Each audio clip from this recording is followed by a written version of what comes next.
The so Baba முரளியில் முக்கியமான point என்ன சொன்னார் அப்படிங்கிறத பார்க்கலாம். ஸோ எனக்கு பிடிச்ச பாயிண்ட் என்ன அப்படின்னா, நம்ம எல்லாருமே தாரணைக்கான அந்த விஷயங்கள் தேகம் அப்படிங்கிறத ஃபுல்லாக மறக்கணும். யாருக்கு உடல் மீதும் இந்த உலகத்தின் மீதும் இந்த ஈர்ப்பு கட் ஆகுதோ அந்த மாதிரி குழந்தைங்களால தான் ஆத்மான்னு உணர முடியும். அப்போ தான் பாபாவை நினைவே பண்ண முடியும். அப்போ தான் அந்த அதீந்திரிய சுகமே குழந்தைங்களுக்கு கிடைக்கும் அப்படின்னு சொல்கிறாரு. அப்புறம் பார்த்தீங்க அப்படின்னா, நம்மளோட முகம் எப்படி இருக்கணும் அப்படின்னா, நம்பிக்கையே இல்லாதவங்க ரொம்ப மனசுடைஞ்சி போகிறாங்க இல்லையா, அவங்களுக்கு நம்ம முகம் சாட்சாத்காரமாக தெரியணுமா. அதுக்கு நீங்கள் அந்த வரம் வாங்கிக்கணும். எவர் வெல்த்தி எவர் ஹாப்பி, எவர் ஹெல்த்தி எவர் வெல்த்தி. அப்புறம் இன்னொன்று என்ன சொன்னார், நம்ம எப்பயுமே ரொம்ப ஆரோக்கியமாகவும் மகிழ்ச்சியாகவும் திருப்தியாகவும் ரொம்ப சந்தோஷமாக இருக்கணும் அப்படின்னு சொல்கிற லக்கியான சோலாக நம்ம அந்த வரத்தை வாங்கிக்கணும். ஹெல்த்து வெல்த்து ஹாப்பி, ஓகேங்களா. மன மகிழ்ச்சியோட உடல் ஆரோக்கியத்தோட செல்வம், இதெல்லாமே நீங்கள் அந்த வரம் அமிர்த வேலை யோகாவில் நம்ம வாங்கிக்கும் பொழுது ஆட்டோமேட்டிக்காக நமக்கு அந்த பிராப்தி அனுபவம் ஒரே நாள் ஆகாது. ஆத்மான்னு உணர்ந்து காமம் இல்லாத நினைவு. அது என்ன காமம் இல்லாத நினைவு அப்படின்னா, மற்றவங்கள நம்ம நினைக்கக்கூடாது. மற்றவங்கள நம்ம நினைக்காத ஒரு நினைவு தான் காமம் இல்லாத நினைவு, சரிங்களா. குழந்தையாகட்டும், ஹஸ்பண்ட் ஆகட்டும், யாரை நினச்சாலுமே அது பாபாவுக்கு பிடிக்காது. ஈவன் நம்ம ட்ரெஸ்ஸை நினச்சா கூட பாபாவுக்கு பிடிக்காது. எல்லாமே நம்ம யூஸ் பண்ணணும். ஆனால் அதிகமான ஆசைகள், மோகம், பற்று, இது எல்லாமே ஒரு நாள் நமக்கு துக்கம் கொடுக்கும் இல்லையா. எந்த ஒரு விஷயத்தின் மேலே அதிகமாக அட்டென்ஷன் நம்ம கொடுக்காம இருக்கோமோ அப்போ அது நமக்கு துக்கம் கொடுக்காது. அட்டென்ஷன் அதிகமாக கொடுக்கும்போது, கவனம் அதிகமாக கொடுக்கும்போது நமக்கு துக்கம் கொடுக்குது. அப்போது அந்த மாதிரி குழந்தைங்களால தான் அந்த வரத்தை பிராப்தியாக அனுபவம் செஞ்சு மற்றவங்க சொல்லணுமா, இவங்க தேவதை மாதிரி அவ்வளோ பவர்ஃபுல்லாக இருக்காங்க, அவங்களுக்கு அந்த ஹாப்பி அனுபவம் ஆகணும். ஸோ தேகம் அப்படிங்கிற அந்த உணர்வை மறந்து காமம் அப்படிங்கிற அந்த மகாசத்ருவை யோக பலத்தின் மூலிமா நீங்கள் எரிக்கணும். இல்லை எப்பயுமே தேகதாரிகளோட பேசுகிறது, தேகத்தையே நினச்சிட்ருக்கிறது, இது கூட ஒரு விதமான காமம் தான் இல்லையா. அதாவது காமம் அப்படிங்கிறது மகாசத்ரு, குற்றப்பார்வை இருக்கக்கூடாது அப்படின்றாரு. குழந்தைங்களாம் நிறைய பேர் சொல்கிறாங்களா, மனசில் நிறைய கெட்ட எண்ணங்கள் வருது அப்படின்னு சொல்லிட்டு. ஏன்னா பாபா நம்ம ஹோலி ஆக்குறாரு, பியூர் ஆக்குறாரு. அப்போ பியூர் ஆக்கும் போது நமக்கு நெகட்டிவான சிந்தனைகள் வரும். அது நம்ம பாபா கிட்ட சொல்லி நம்ம யோகா பண்ணி நம்ம எரிக்கணும். ஏன்னா அது யுத்த மைதானம் கூட. ஆசிரியர் நமக்கு பாடம் தான் சொல்லி கொடுப்பாரு. குரு, அந்த குரு வரம் கொடுக்குறாங்க, சத்குரு வரம் கொடுக்குறாங்க. மற்ற சத் சங்கத்துலனா அது கூட இப்போ நடக்காது, பவர் ரொம்ப கம்மியாயிடுச்சு. அதெல்லாம் ஒரு 500 வருஷம் முன்னாடி பழைய காலத்தில் அந்த மாதிரி ஆசீர்வாதம் வாங்கி தத்தஸ்துவம் அப்படின்னு சொல்லிட்டு நடந்துச்சு. இப்போல்லாம் யாராலையும் கொடுக்க முடியாது. மெயினாக பாபா கொடுக்க மாட்டார். ஏன்னா இந்த உலகத்தில் இருக்கவங்க எல்லாருமே பாபா குழந்தைங்க தான். அப்போ ஆசிரியராக நம்ம பாடம் சொல்லி கொடுத்து யோக பலத்தின் மூலியமா, ஞான ஆயுதத்தின் மூலியமா நம்ம ஹோலி ஆகணும். ஹோலி ஆகும்போது அசுத்தமான விஷயங்கள் நம்ம மனசில் வரும். அதை நம்ம ஜெயிக்கிறதுல தான் நம்ம பிரில்லியன்ட் டேலண்ட் எல்லாமே வெளிப்படுத்துறது மூலிமா தான் நம்ம தந்தையோட வாரிசு குழந்தைங்களாக ஆகிறோம். ஸோ அந்த மாதிரி குழந்தைங்களுக்கு தான் கோயில் கட்டி கும்பிடுறாங்க. பக்தி மார்க்கத்தில் எவ்வளோ நேற்று முரளியில் சொல்லியிருந்தார், பக்தி மார்க்கத்தில் நிறையா பூஜைகள் பண்ணுறாங்க. ஆனால் அந்த தேவதைகள், அந்த சீதலா தேவி, அந்த அம்மன் எல்லாமே கடைசி நேரத்தில் சிவபாபாவுக்கு உதவியாளராக இருந்த குழந்தைங்க தான். அப்பேற்பட்ட குழந்தைங்கள தான் கோயிலை கட்டி கும்பிட்றாங்க. ஏன்னா சிவபாபாவுக்கு ரைட் ஹேண்டாக அவ்வளோ ஒரு ஹெல்ப் பண்ணாங்க. அவங்க எல்லாருமே பாபாவுக்கு ஹெல்ப் பண்ணாங்க. ஸோ அவங்கள தான் நம்ம அம்மன் அப்படிங்கிறது பூஜை பண்ணுறோம், சரிங்களா. ஸோ மெயினாக பாபா என்ன சொல்கிறார் அப்படின்னா, குற்றப்பார்வை அப்படிங்கிறது இருக்கவே கூடாது அப்படின்றார் இல்லையா. அப்புறம் நேற்று வரதானத்தில் சொல்லியிருந்தார். அதான் நேற்று இன்றைக்கும் சேர்த்தி தான் நான் சொல்கிறேன். நேற்று என்ன சொல்லியிருந்தார் அப்படின்னா, அதாவது இப்படி நம்பிக்கையே ஒருத்தவங்க சுத்தமாக இருக்காது. நமக்கு லைஃப்பில் சுச்சுவேஷன், பர்சன் மூலிமா எவ்வளோ வேணால் அசம்பவமான விஷயம் நடக்கும்போது கூட ஆத்மாவோட ஸ்திதி தவறாமல், மனம் உடையாமல் ரொம்ப ஹாப்பியாக திருப்தியாக இருக்கணும். அந்த மாதிரி குழந்தைங்க தான் பாஸ் வித் ஆனர். எல்லாமே நல்லா இருக்குது, நான் நல்லா இருக்கேன் அப்படி கிடையாது. என்னடா இது பாபா குழந்தையாயிட்டு நமக்கு இப்படி நடக்குது அப்படின்னு ஒரு சொட்டு அந்த சஞ்சலம் கூட மனசில் வரக்கூடாது. அந்த மாதிரி குழந்தைங்களுக்கு தான் அந்த பாஸ் வித் ஹானர். அவங்களுக்கு சதா அந்த குஷியாகவே இருப்பாங்க. இது எல்லாமே எதோட ஆதாரத்தில் வந்து கிடைக்கும் அப்படின்னா, ஆத்மான்னு உணர்ந்து பாபாவை நம்ம நினைவு பண்ணணும். சரிங்களா? இந்த ஆத்மான்னு உணர்ந்து பாபாவை நினைவு பண்ணும் பொழுது தான் இந்த எல்லா விஷயங்களுமே அந்த குழந்தைங்களுக்கு வந்து பிராப்தி ஆகும். ஏன்னா இப்போ வந்து நம்ம பாபாவோட மடியில் வந்திருக்கோம், நம்ம ரொம்ப தூய்மை ஆகிறதுக்காக வந்திருக்கோம். அசுத்தமான விஷயங்களை நம்ம நேரத்தை வந்து செலவு செய்யக்கூடாது. சரிங்களா? ஸோ வேறு பாபா என்ன சொன்னார் அப்படியே மெதுவாக யோசிச்சு பாருங்கள். ஆத்மான்னு எல்லோரும் உணருங்க, அப்போ தான் நான் சொல்கிறது வந்து புரியும். ஸோ வேறு பாபா என்ன சொல்லியிருந்தார், நேற்றும் இன்றைக்கும் சேர்த்து தான் நான் சொல்லிகிட்ருக்கேன். ஸோ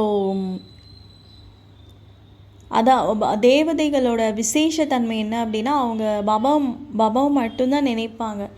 அதுக்கு பேர் தான் தேவதைகள். தேவதைகளோட கால் வந்து மண்ணில் படாது அப்படின்னு சொல்லி நம்ம கேள்விப்பட்டிருக்கோம் இல்லையா? அது என்ன அப்படின்னா, மண்ணில் படாது அப்படின்னா தேகதாரிகளோட புத்தி ஈடுபடுத்த மாட்டாங்க. நிஜமாக அவங்க எப்பயுமே ஞான ரத்தினங்களோட விளையாடிட்டு ஃபரிஷ்தாவாக இருப்பாங்க. எல்லாருக்கூடையும் பேசுவாங்க, ஆனால் அந்த விடுபட்ட அன்பில் இருப்பாங்க. எல்லார்ட்டையும் போய் பழகுவாங்க, அந்த விடுபட்ட ஒரு இதில் இருப்பாங்க. எல்லாருக்கூடையும் பழகிறதே சேவைக்காக தான். எனக்கு ஒரு சிவ் பாபா தான். மற்றபடி சன்னியாசிகள் மாதிரி வீடு வாசலெல்லாம் திறந்துட்டு பாபாவை நினைக்கணுங்கிறது கிடையாது. வீட்டிலே இருக்கணும், குழந்தைங்கள பார்த்துக்கணும், எல்லாமே பண்ணிவிட்டு பாபாவை நினைக்கிற குழந்தைங்களுக்கு 100க்கு 500 மார்க்கு. ஆனால் வந்து சரண்டர் ஆகிட்டு அவங்களுக்கு பொறுப்புகள் எதுவுமே கிடையாது. ஆனால் அவங்களுக்குமே அங்கே வேலை நிறையா இருக்குது பாபா சென்டரில். பட் இருந்தாலும் பொறுப்புகள் கொஞ்சம் கம்மி தான் இல்லையா? அது சேவை தான். ஸோ அவங்களுக்கு 100க்கு 300 மார்க் தான் கிடைக்கும். கஷ்டமான சூழ்நிலையில் பாபாவை வெளிப்படுத்தி பாபாவை நினைக்கும் போது சரண்டராக இருந்தாலும் சரி, நான் சரண்டராக இருந்தாலும் சரி, 100க்கு 500. சொகுசான வாழ்க்கையை வாழ்ந்துட்டு பாபாவை நினைக்கும் போது 100க்கு 300 தான். எல்லாருக்குமே பாபா சேலஞ்ச் வைப்பார் இல்லையா? அந்த சேலஞ்சில் யார் பாபாவை நினைக்கிறோம் அப்படிங்கிறதுல தான் கேம் இருக்குது. அந்த சன்னியாசிகள் மாதிரி நம்ம கிடையாது அப்படின்றாரு. பல பிறவியாக நம்ம வந்து பாபாவை தேடி தேடி அலைஞ்சோம், ஆனால் நமக்கு தெரியாது அந்த அம்மன் தான் நான் அப்படின்னு சொல்லிட்டு இல்லையா? ஸோ பாபாவோட ஞானம் யோகம் இதுலேயே நம்ம புத்தி பிஸியாக இருக்கும் போது எப்படி அந்த குலோப்ஜாம் வந்து அந்த ஜீராவில் இருந்தால் தான் டேஸ்ட்டு. புத்தி வந்து ஞானம் யோகம் அப்படிங்கிற அந்த ஜீராவில் இருந்துக்கிட்டே இருக்கணும் சதா. அப்போ தான் நமக்கு வந்து அந்த ஹாப்பினஸ் மூடே கிடைக்கும். எவ்வளோ வேலை இருந்தாலும் இதை மட்டும் நம்ம மிஸ் பண்ணக்கூடாது. அப்படி இருந்தால் நம்ம ரொம்ப பிஸியாக இருப்போம், மாயா வரத்துக்கு அனுமதியை நம்ம கொடுக்க மாட்டோம். ஸோ பாபா சொல்கிற 84 பிறவியாக நம்ம பாட்டை நடித்து இப்போ கடைசியாக சூத்திரராக வந்துட்டோம். நம்மளை மீண்டும் ராஜ்ய உயரத்துக்கு அந்த கலசத்தில் போய் நம்மளை பாபா வந்து வைக்கிறாரு. சூத்திரர்லேருந்து பிராமணனாகி ஃபரிஷ்டாவாகி தேவதையாய் 108 மணிமாலை அப்படிங்கிற அந்த கலசம். அதை நம்ம கோபுரத்தில் பார்த்துருப்பீங்க. கீழெல்லாம் பார்த்தீங்கன்னா குண்டா வயிறு பெருசாக அந்த மாதிரி ஆளுங்கள்லாம் வந்து இருப்பாங்க. மேலே போக போக விஷ்ணு மகாராஜா அந்த மாதிரி ஒரு சூப்பரான ஒரு அம்மன் இல்லையா, அந்த மாதிரி இருப்பாங்க. ஸோ இதுக்கு என்ன அர்த்தம் அப்படின்னா, மேலே போக போக உயர்ந்த பதவி, கீழே இருக்கவங்களாம் தாசதாசிகள் அப்படின்னு அர்த்தம்.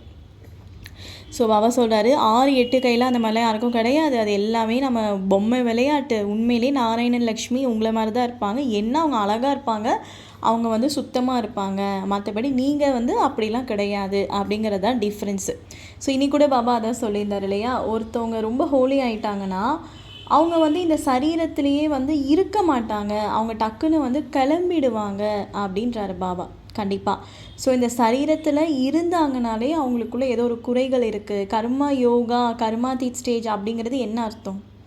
கர்ம யோகி அப்படின்னா யோகா செஞ்சுட்டே கர்மங்களை செய்யணும், கர்மங்கள் செஞ்சுட்டே யோகா பண்ணணும். இப்படியே யோகா பண்ணிக்கிட்டே இருக்கும்போது கர்மாதீத் ஸ்டேஜ் வரும்போது அவங்க இந்த உடம்புல இருக்க மாட்டாங்க. இதுக்கு பேர் தான் கர்ம யோகி. யோகம் அப்படிங்கிறது என்ன, கர்மம் அப்படிங்கிறது என்னன்னு பாபா சொல்லி கொடுக்குறாரு. அதுலேயே அகர்மம் விகர்மம் அப்படிங்கிறது இருக்குது இல்லையா? விகர்மம்னா என்ன, அகர்மம்னா என்னன்னு தெரியும். ஸோ விகர்மம் செய்கிறது எப்படி, அகர்மம் அங்கே இது சத்தியுகத்தில் இருக்கும். சங்கம யுகத்தில் வந்து நம்ம புண்ணியத்தை சேர்க்குற பேங்க் அக்கௌண்ட்டை சேர்த்துட்ருக்கோம்.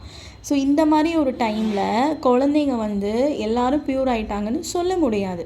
பிரம்ம பாபாக்குள்ளே சிவபாபா வராரு ஒழிஞ்சி பிரம்ம பாபாவுக்கு எந்த மரியாதையும் கிடையாது. பிரம்ம பாபாக்குள்ளே பாபா வந்தனால தான் மரியாதை. நேற்று கூட சொல்லியிருந்தாரு, நீ பிரம்ம பாபாவை நினைக்கக்கூடாது குழந்தை, சிவனை தான் நினைக்கணும். சிவன் வந்து பாபா இவர் மூலிமா பேசுகிறார், அவ்வளோதான். அந்த ஒரு யுக்தி என்னவோ அதை மட்டும் நீ எடுத்துக்கோ. யாரையுமே வந்து பார்க்கக்கூடாதுன்னு பாபா சொல்லலை. நல்ல விஷயங்கள் எல்லாருக்கிட்டேருந்து நீ கிரகிச்சிக்கோ. ஆனால் உன்னோட புத்தி யோகம் அப்படிங்கிறது பாபா கிட்ட மட்டும்தான் இருக்கணும் அப்படிங்கிறது பாபா சொல்கிறார். சரிங்களா? சிவபாபா வந்து நமக்கு பாபா வந்து பேசுறதுக்கு ஒரு வாய் வேணும். அதனால பாபா வந்து பிரம்மா மூலிமா சொல்லி கொடுக்குறாரு. சரிங்களா? ரெண்டாவது விஷயம் என்ன அப்படின்னா, பிரம்ம பாபா மட்டும் கிடையாது, நம்ம சீனியர் ஆத்மாக்கள் கூட இன்ஸ்பிரேஷனாக பார்க்கலாம். அவங்கக்கிட்ட இருக்க நல்ல குணத்தை எடுத்துக்கலாம். பட் ஆனால் வந்து அவங்கள நம்ம அதிகமாக நினைவு செய்யக்கூடாது. அதுதான் பாபா சொல்கிறார். என்னை மட்டும்தான் பாபாவுக்கு எவ்வளோ அன்பு, என்னை மட்டும்தான் நான் நினைவு பண்ணணும் அப்படின்றார். சரீர கவர்ச்சி கவர்ந்து இழுக்கப்படாமல் ஒரு சிவன் தான் எனக்கு அப்படின்னு இருந்தால் தான் அதுக்கு பேர் முழுமையான யோகம். சரீரதாரிகள் மீது கவர்ச்சி, பணம் காசு மீது கவர்ச்சி, பெயர் புகழ் மேலே கவர்ச்சிலாம் இருந்துச்சுன்னா மாயா நம்மளை செருப்பால் அடிக்குதுன்னு ஒரு முன்னிலை சொல்லியிருந்தார்.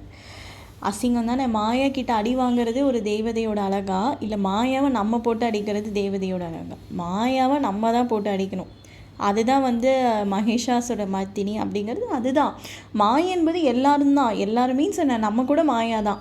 விச் மீன் எப்படி சொல்கிறது, தேகம் நீங்கள் உணர்ந்தால் நீங்கள் மாயை. ஏன்னா பெயர் புகழ், அழகாக இருக்காங்க, எல்லாம் A to Z everything is மாயையோட ராஜ்யம். அப்போ அந்த அறிவு கூட எப்போ வரும்? புத்தி வந்து ரொம்ப கூர்மையாக இருந்தால் தான் அந்த அறிவு வரும். புத்தி வந்து ரொம்ப பலவீனமாக இருந்தால் அது மாயானே தெரியாது. அது பாபா மாதிரியே தான் இருக்கும். அது பாபா மாதிரி இருக்கும். உங்கள் மனசு இது நல்லதுன்னு சொல்லும், பட் அது தீயது. கர்மாத்தித் நிலைன்னு அதான், நம்ம கர்மத்திலிருந்து கடந்து சென்று விடுவது கிடையாது. கர்மத்திலிருந்து விலகி இருப்பது. அதாவது ஒரு கர்மா செய்கிறீங்க, அதுலேருந்து விலகிடுறீங்க. நம்ம எக்ஸ்பெக்டேஷன் வைக்கல, அதுக்கு பேர் தான் கர்மயோகி. அதில் எக்ஸ்பெக்டேஷன் வச்சு அதில் மூழ்கி அதில் அடி வாங்குறது நம்மளோட வேலை கிடையாது. சரிங்களா? ஸோ முடிச்சாச்சு. இருங்கப்பா, யோகா இருக்குது, ஒரு 10 நிமிஷம் யோகா பண்ணிட்டு போகலாம், அவ்வளோதான். ஸோ நேற்று முரளி இன்னைக்கு முரளி நம்ம ஜேர்னி பண்ணியாச்சு.